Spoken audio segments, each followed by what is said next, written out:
everyone, this is Ashley with Sky House Herb School and Apothecary, and today we are looking at the second half of the lunar cycle and its association with the signs, with herbs, and how we can maximize our understanding of plant medicines during that waning half of the lunar cycle. So if you haven't watched the first two episodes, the first one is sort of an overview of the connection between the moon and the plants. The second one, we talk about the first half of the lunar cycle and how plants help us to understand how that cycle works, and also a rundown of the basic signs and what they mean for you as an herbalist or an herbal enthusiast. So now we are sliding down the second part of the lunar cycle, and we'll look at those signatures. And then in our final talk, we're going to look at herbs, just the plants and their relationship to the signs. So let us dive in. I am going to share my screen and we will look at it from the beginning. And here we go. So the connection between moon phases and herbs, and here we're looking from that peak part of the full moon all the way back down the hill to the new moon. So let us dive in by looking at what this looks like in the sky. So, I'm going to just use my little arrow here. So you can see this is the first half of the lunar cycle where the energy is building and up to the full moon. And now we're going to be sliding our way down from the full moon all the way down back to the new moon. Now, just to remind you, if you haven't registered yet, we still have space in our Roots and Spheres course. This is a year-long circle that we are gathering people who love plants, who love the planets and astrology, and we'll be guiding you through meditations, plant diets, journal exercises, and things like that for each transit in the lunar cycle, or actually in the full year cycle, but really related to the lunar cycle. So we'll meet on the full moons and on the new moons each month or thereabouts, and we'll just talk about what we've experienced and what the themes are for each of those parts of the cycle. So it should be really, really fun. Please join us. We start on January 19th, and there is still space. We do offer discounted tuition rates for those who have need-based tuition needs. So check it out. Here are the links: skyhouseherbs.com, my husband's website, nightlightastrology.com. And if you haven't signed up for my YouTube channel, please go ahead and subscribe. Click, click, click, click. It really does help. Every single person subscribed helps. And if you like this video, please like it and share it if you feel so inclined. So full moon, we're going to start here. So this is when the moon is 180 degrees from the sun, or basically opposite. So that's why we get that beautiful glow of the full rays of the sun reflected against the moon. And this is, as we talked about in the last video, culmination and completion. So everything that was building during that first half of the lunar cycle has reached a state of fullness. Now, if we think about this in relationship to the solar calendar year, this would be that summer solstice moment, the longest day of the year. So we've reached this sort of apex place. And in that place, we often see some manifestation happening or some big fruiting. And here, in the plant world, if we were to make a correlation, we could say if the new moon is when the seed is planted in that dark soil, then the full moon is when we start to see that full expression of flowering. And flowers lead to fruit, but we're not fruiting yet. So fruits is actually not that apex place. There's this great, I think it's by Ralph Waldo Emerson, who says, the earth laughs in flowers. And if we think about, if you think about what do we give each other to help lift our spirits, or if there's a joyous occasion, or if there's a sad occasion like a loss, we give flowers. There's something about flowers that reminds us of this peak place of happiness, joy, expression. Flowers are such a sign and symbol of creative, full expression, just like the full moon. So in the plant world, we can really think about how do the flowers express the fullness of their beauty. And that happens right at that peak moment when the majority of the plant is in flower.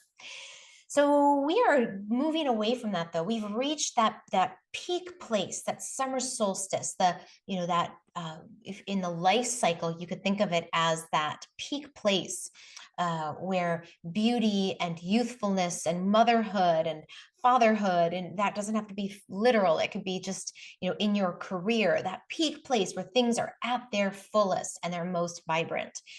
And then there's this shift, because as soon as something reaches fullness, we also start to notice that this place cannot last forever. So we start to notice death. We start to notice the dark in the lightest place. So we start to reach that tipping point where we say, can this last forever? And, like in life, we might be drinking coffee, be like, okay, I can make this feeling last. Let's, we try to do everything we can to capture these moments. Let's take a million pictures, right? But the truth is that everything that reaches fullness has to go. It has to start to fall away. And so this is where we go.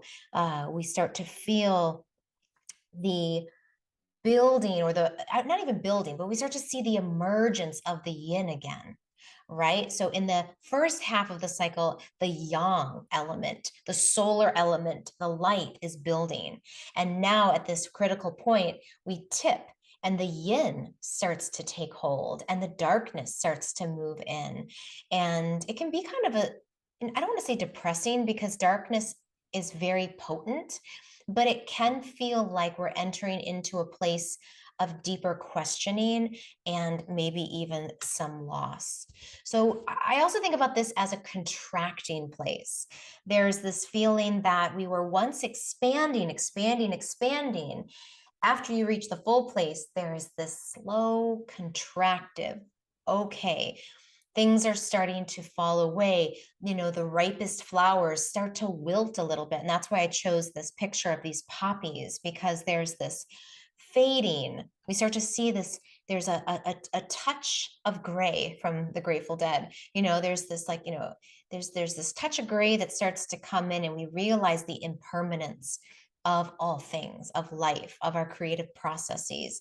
And so as we move towards the waning gibbous, which is when the moon appears about 3/4 full, right? On the other side, it's not the waxing gibbous, it's the waning gibbous. We start to see that, again, the life force is fading, but interestingly, the fruit is forming. And so if we think about on an archetypal level, and I'm not an evolutionary astrologer, I'm not an astrologer at all. So I'm, I am not equipped to talk astrology with you all. But there was something by an astrologer. He said something about this sort of waning phase. He said, it's when we start to feel homesick soul, or it's when this homesick soul hunger grows. And I think about, if we think about this from, again, the plant perspective, there's this feeling that there is a return, and there is a fruiting, and there is an eventual fall that's arriving. And if we think about it in the solar calendar, this is when the summer is peaked, and we're now moving towards autumn. But it's not quite autumn yet. It's that late summertime where there's still hope, there's still a lot of light, but there's this hint, and this maybe restlessness in the soul, not the spirit. The spirit is very much that young building energy, but in the soul starts to crave. If we were talking about the solar year, we start to crave that cozy feeling of autumn and slippers and sweaters and hot tea. Here in Minnesota, that's exactly where we're at. So it's like, there's this, well, actually we're in autumn now, but like, I remember in late August, early September, there was like this, oh, it's coming back. I'm about to go back home. I'm about to go back into this little cave of comfiness, or hygge, as they say, in I think it's in Finland or Denmark, or somewhere up that region in Eastern Europe. So think about how this energy is contracting, and there is a potency in it. It's like kind of almost, you could think about it that things start to turn inward, and there's this call back to what it is that sits a little bit deeper in our psyche. Then we hit this place called the last quarter moon, and some talk about this as the crisis in consciousness, or that point maybe in the creative cycle is the way that I like to think about it. In the creative cycle, you've had the idea, you've brought it to fruition, and then you're like, well, what's next? What did that mean? Why did I create that? All these deeper questions start coming out. And so in the flower phases, this is when the fruit starts really coming into its fullness. So it's the harvest time of the psyche. So you can think about, yeah, why did I go through all of that? Why did I go through that transformation? Why did I let go of that relationship? Let me think about the fruit of my actions now. It's not just that full peak, but there's the juicy fruit that just wants to be considered. And that is where we are in this last quarter phase. I also really think about the journey. We really start to contemplate the journey between the flower and the fruit. So I love this image here of the rose hip. So some of my herb students, when we go through these images, are like, I had no idea that uh, the flower actually is the fruit. So I am going to turn on my little handy dandy drawing mechanism here. So here we have, this is the kind of fading flower. This is the rose. The rose petals are falling off. Now, what you don't see is that in here is the ovule. And just like humans, in the female body, we have eggs. There are eggs right here, fertilized eggs, because the plant is flowering. So we've got these fertilized eggs, and they are ripening. And so we get this full expression, this outward expression. But as the flowers start to move inward, we see this ripening of those eggs. And so in pregnancy, you can think about, I don't know, I don't want to get too into the whole menstrual cycle. I wasn't planning on going here, but I'm just going to dive in for a second, because the menstrual cycle, if you've ever looked at how the egg matures in a pregnancy, or in when the egg doesn't when the egg comes into its prime and isn't fertilized, it looks almost exactly like this. It's a very inverted process by which the egg in the fallopian tube starts to really grow. It reaches its peak, it travels down the fallopian tube, it drops in, and then it's just waiting to be fertilized. And in the corpus luteum, when the egg is fertilized, the progesterone levels spike up. And what we start to see is this involution of energy, and that starts to form that little baby, that little embryo. But what happens if the fruit, or if the ovary isn't fertilized? We see that what starts to happen is that just starts to involute, but it just sort of starts to disseminate, or starts to fall apart. And then we have the menstrual cycle, which is that deep shedding that we experience every month. But that involution that happens starts the formation of the corpus luteum, which is this it's an incredible thing, the way babies are the way this whole process works. But the corpus luteum basically just starts to produce more of its own progesterone to feed this whole process of germination and the starting of the building of the embryo. And then that just keeps building and building. And then eventually the body produces a second organ called the placenta. And the placenta then does the work of digesting and building more blood for the baby. I mean, it's just I'll stop there. I'll just say this, is that there is a great mirror and similarities between the process of fertilization and growth of fruit and the growth of little mammals and humans. So let's just hold that in our minds for a moment, because let me just show you again. We're going here. Here are the eggs. Here they're fertilized. Here's the flower. This, you could see this as maybe the corpus luteum, and it will, it'll start to involute. The petals will fall off, but the energy is drawing inward. And so here are the sepals at the base of the flower. Now on the rose family plants, there's usually 5. This picture there, I guess the other ones must have fallen off, but that's one of the distinguishing features of the rose family, is that you've got these 5 sepals. And then, the egg is just, and all the petals used to be here, but the egg is now ripening. And now look, we're in the developing flesh part of the cycle. So look at how the fruit is getting fatter and fatter.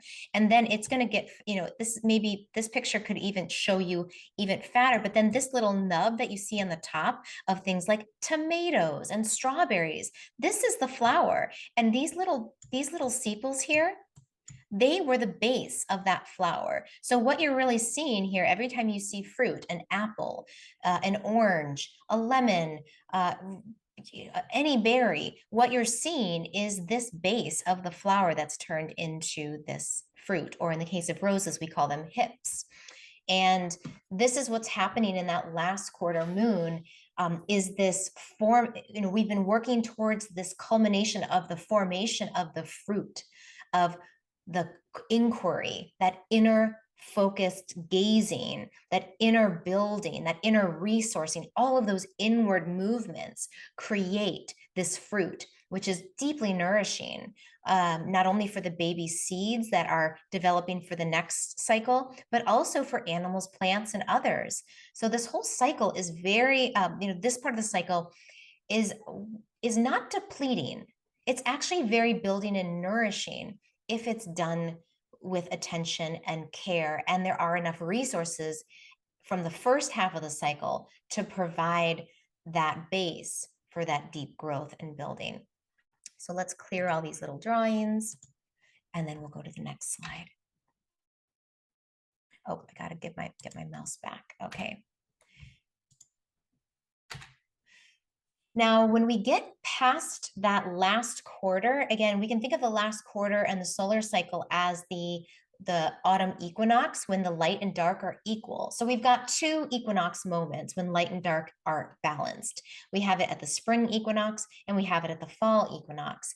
And so here at that fall equinox place, this is that we could think about that as the last quarter moon, which was the last slide. But now we've tipped from a balanced upward and downward movement to the fading fruit. And I love this image of the pomegranate, because at this point in the cycle, the fruit has ripened. It is already ripe. It should have been picked. And now energy is fading more from the waning crescent down to the new moon. And gravity is going to pull those seeds back to the earth. If we were not here, things would be just dandy in the natural world. The tree, everything would pollinate. It would drop its seeds to the earth. Herbs would grow. We often think like, oh, well, we've got to tend the earth. I've got to build my garden. And I love having a garden. And I can also walk in the woods and trust that year after year, that the cycles of the moon and the sun are going to allow the plants to do what they do and allow them to germinate. And so we see this ripening. Look at these seeds in the pomegranate. They're just, nothing has to happen. They're naturally going to fall to the earth. And so this is like, we can give ourselves permission as the moon is losing its light and heading towards the darkness, just to say, I trust whatever I need to release is going to happen. Like, I don't have to fight to make it happen. I don't have to burn paper, which can be helpful. You can write things on paper and burn it and say, I'm letting go of this, right? You can do cord cutting ceremonies. It's not that those things aren't valid, but we also in the natural world have to trust these processes, that they are going to happen regardless of our will and our effort, that there is a gravity to these cycles that will pull things through in their own time.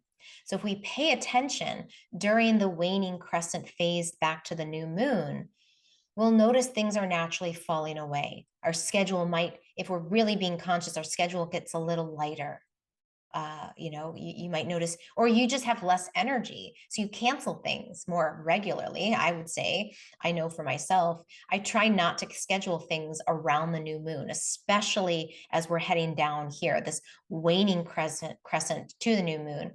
I try to keep my schedule as sparse as possible, because I know I'm not going to have the energy and the focus and the youngness to push through as I normally do in that first half of the cycle, or even the first 3/4 of the cycle. This last quarter is really, what can I, let me make space, because things are going to drop. And, I'd rather be conscious and do it without breaking appointments or breaking obligations. Let me try to be a little bit mindful of the natural way this energy is going to feel, and trust that things are going to fall off and I don't have to fight it. So I think that's a really important thing here. And yeah, the rotting and the decay is okay. There are things that have to die, and that's okay. It's natural. Death is natural. It's just as natural as life. So can we let it go? Can we let those things go and pass in their own time? And then we circle back to the new moon, where the sun and the moon are together, in the sky, they're conjunct.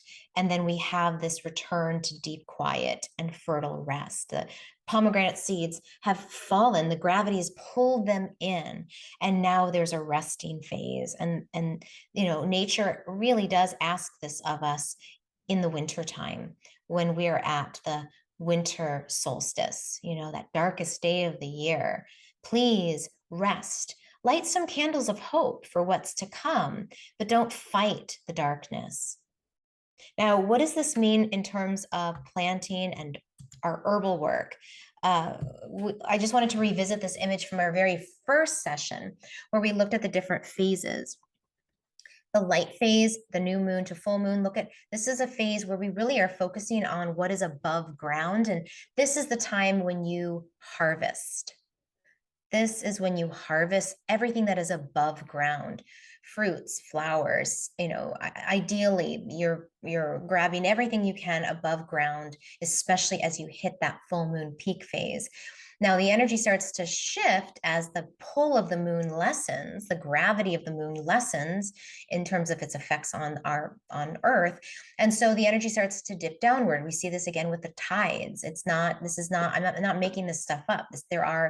There are changes in the tides and in gravity with water as the cycle changes with the moon. So everything that is below ground is going to be more active in the dark phase in the second half. So this is a great time for harvesting roots, for planting and transplanting things that need to take root down underground. You want to utilize that downward momentum when you're considering how to work with your plants. This again is another slide from our first session, our first episode. And if we look at this bottom half of the image from the full moon, it says, on the full moon, transplant short and extra long germinating seedlings from flats into beds, and plant extra long germinating seeds, which are most flowers, in flats or beds. Then the third 7 days of the cycle, increased root growth rate. The moonlight and lunar gravity increases. So again, whenever we want to strengthen the roots or grab the energy or the medicine from a root, we want to do this when the energy is not in the upper part of the plant and not being pulled up. We want it when the nutrients and everything is being pulled downward. In those fourth 7 days, we see a balanced decrease in rate of root and leaf growth. So again, think about that equinox period where it's equal light and dark. There is, the energy is still moving downward, but there is energy in the upper part balanced, but it's a balanced decrease, not a balanced increase. And then again, as we head to the new moon, we really see that pull downward. So I made this handy chart for you all because I love charts. They are really helpful for me to remember things.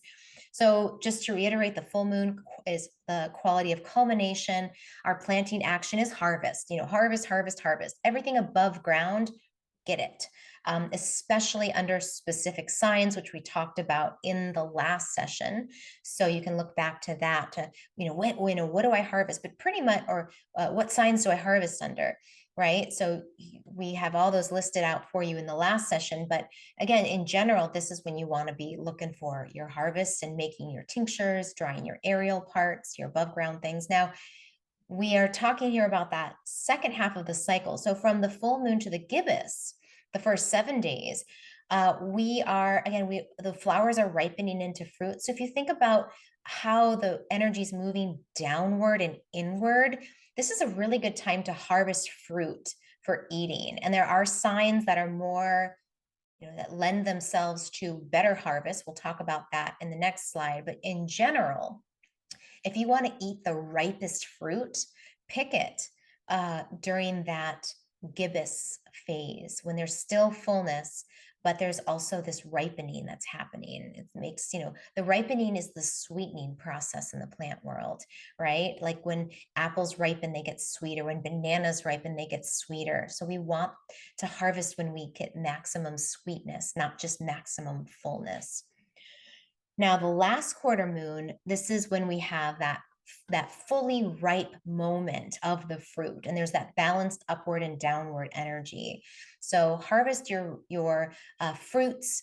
This can be a good time for harvesting, especially your roots, again, because the downward energy is starting to win out over the upward energy. This is also a really good time to transplant your trees and plants because, again, we have this downward action, and that's going to help our roots get established.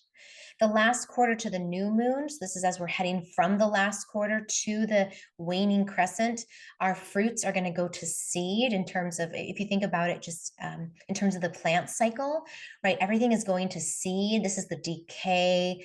This is the place where we start to plant for the next cycle. So we start to see decreasing root and leaf growth, and we want to harvest roots and gather ripe seeds for planting.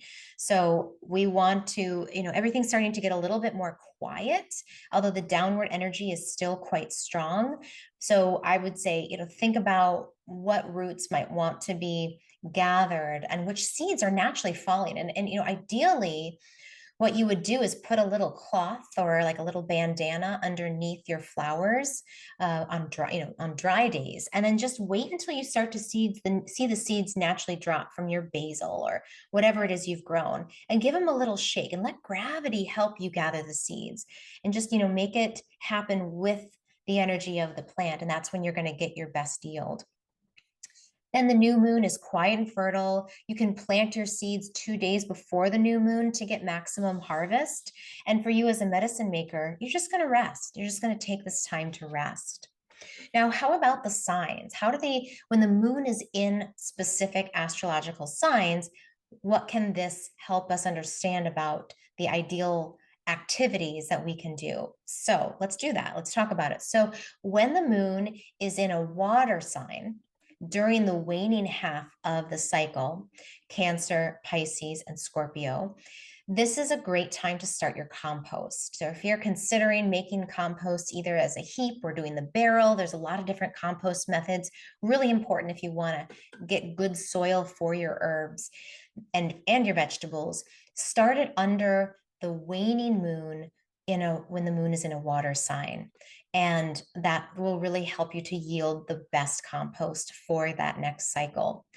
Then this is also a good time for harvesting juicy roots for tincturing. So if you have, let's say, ginger, like I love fresh ginger root when it's really, really juicy.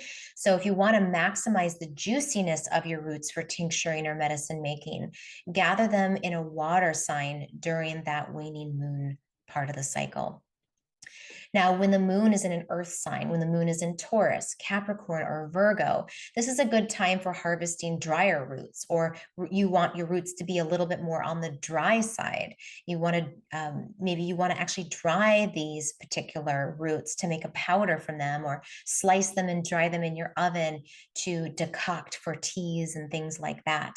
So then a really good time to harvest would be during those drier earth signs. So Taurus, Capricorn, Virgo. Then when the moon is in an air sign during the the waning part of the cycle, we want to turn our compost or soil, because especially in these barren signs, Aquarius, Gemini are considered barren. Libra is not really barren. Aries and Leo are pretty barren. So any of those barren signs, you can think about turning your compost when the moon is decreasing. That's going to maximize the aeration and all of the things that you need to have happen when you're turning your soil. It's also a good time to spray for pests when there is a dry sign. So that will help whatever it is you're using, hopefully an organic, plant-based material to eradicate whatever pests, because that does happen. Not a lot with it happens more with vegetables than it does with our medicinal herbs. Most medicinal herbs are pretty pest resistant, or resistant. However, you may need to do that. So try to spray when the moon is in a dry sign like Gemini, Leo, or Virgo. And then when the moon goes into a fire sign, this is a great removal time. It's not a great removal as in harvesting, except for when you're trying to preserve things, like if you're going to be harvesting tomatoes or beets, or you're going to be doing this canning or preservation, or tincturing is debatable here. But you can think about when the moon is in Aries, Leo, or Sagittarius. This is a good time to to gather your things for preservation. It's also a really good time to weed. So if you, for example, if you're thinking about, oh, I want to get my bed ready for planting, right? Well, when the moon is in a fire sign, weed your garden and get it all ready. And then, like, maybe, if you can catch it before the new moon, when the energy is decreasing, get those weeds out in the fire sign, and then get ready for the new moon and plant your seeds, ideally under a water sign. So that's kind of how you can think about this. There's a lot more detail here. And if you want to gather a book, I did include some really good resources. Farmer's Almanac is a great resource for planting by the lunar cycles and by the astrology. There's a lot of information out there on biodynamic gardening, which uses lots of great techniques that are based on the lunar cycles and on the zodiacal signs. And then a book that I found that I really like is called Planetary Planting by Louise Riot. And I'm holding it up here on the video screen. I found it at a old used bookstore in Michigan, but it's a really good one. I hope it's still in print. And also, yeah, I guess that's that. There's no also. That's all for this class. The next session I'm going to record will be just herbs. We're just going to look at herbs. We're going to look at their association and how they relate to planets and why this is, like, what's the logic behind putting why would we put burdock under the rulership of Jupiter? Or why would we put the mints under the rulership of Venus? So I hope that will be very interesting to you all. And if you haven't subscribed to my channel, please do it. It does help. And please comment. Let me know what you thought. Let me know if you have questions. Let me know your experiences out there in the garden. What has worked? What hasn't worked? And that's always so helpful for me. Give me a thumbs up if you like this video. And yeah, if you want to jump on the Roots and Spheres train, it is leaving in January. So consider joining us for a year of astrology and herbal study with me and my husband, Ashley Elenbaas. And there is more information on our websites. You can check them out, Nightlight Astrology and Sky House Herbs, where you can register. So let me get back to, let me stop my screen sharing so I can see you. Well, actually, I can't see you, but you can see me.